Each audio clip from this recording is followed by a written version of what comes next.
আমের মুকুল, দোয়াত কলম, বই খাতা আর বাদ্যযন্ত্র সহকারে যে পুজো দশকের পর দশক ধরে বাঙালির সংস্কৃতির অঙ্গ, এবার এক লহমায় তা বদলে গিয়ে লাঠিধারী পুলিশ, বন্দুক হাতে উর্দিধারী, বন্ধ কোলাপসেবলের আড়ালে কার্যত নমনম করে বাণীবন্দনায় পরিণত হলো।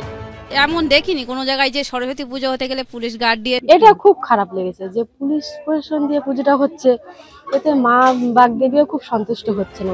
রবিবার সোমবার পুজো হয়েছে, আর মঙ্গলবারও যে পরিস্থিতি স্পর্শকাতর তার প্রমাণ এই দুটি ছবি, একটি খাস কলকাতার, আরেকটি নদিয়ার হরিণঘাটার।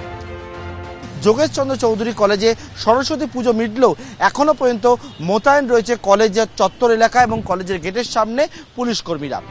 প্রিন্স আনোয়ার শাহ রোডের যোগেশচন্দ্র চৌধুরী কলেজে সরস্বতী পুজোর জন্য হাইকোর্ট অবধি ছুটতে হয়েছে। উঠেছে ধর্ষণের হুমকির ভয়ঙ্কর অভিযোগ। আমরা যখন সেই নিয়ে সেটাকে অপোজ করতে যাই যে আমরাও পুজো করতে চাই, সেই জায়গায় আমাদের মেলে তোদের ঘরে ছেলে ঢুকিয়ে দেব, তোদেরকে 150 টাকায় বেচে দেব, এদের মতো 10টাকে রেন্টে রাখবো, রেখে 10টাকে দাঁড় করাবো, দিয়ে এদেরকেই রেন্টে দেবো। এটা মোহাম্মদ সাব্বির আলীর নেতৃত্বে বলা হয়। যার বিরুদ্ধে ছাত্রীদের হুমকি দেওয়ার অভিযোগ, সেই সাব্বির আলী হলেন তৃণমূল ছাত্র পরিষদের দক্ষিণ কলকাতার সহ সভাপতি। খোদ মন্ত্রী বলছেন ভয়ঙ্কর অভিযোগ, কিন্তু যার বিরুদ্ধে অভিযোগ সেই টিএমসিপি নেতা সাব্বির আলীর ডোন্ট কেয়ার মনোভাব স্পষ্ট। যদি স্পেসিফিক হয় তাহলে তো এটা সিরিয়াস এবং ওকে এফআইআর করে সাথে সাথে অ্যারেস্টের ব্যবস্থা করা যায়। কারণ এগুলো আজকাল আমি দেখেছি এগুলো ফ্যাশন হয়ে দাঁড়িয়েছে।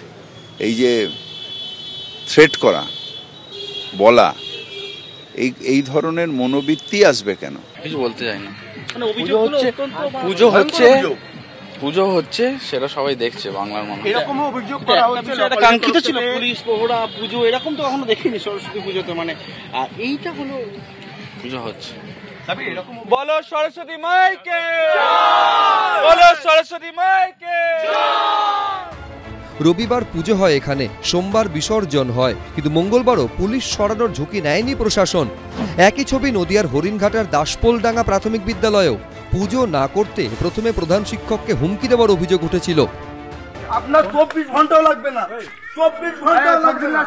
150 বছরের পুরনো মসজিদ, এখানে কোনো হিন্দুদের কোনো অনুষ্ঠান হয় না। আপনি ভক্তরা এইভাবে কথা বলতে রাখুন। শেষমেশ র্যাফ নামিয়ে পুজো হয়। পুজোর সময় বন্ধ ছিল স্কুলের কোলাপসেবল গেট, বাইরে থেকে উলুধ্বনি দেন অভিভাবকরা। মঙ্গলবার প্রতিমা বিসর্জন হলো সেই পুলিশি নিরাপত্তাতেই।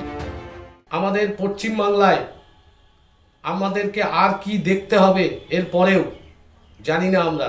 আগামী দিনে কি আমাদের বাড়িতে লক্ষ্মী পূজা করতে গেলেও পুলিশের কাছ থেকে পারমিশন নিয়ে আমাদের পূজা করতে হবে?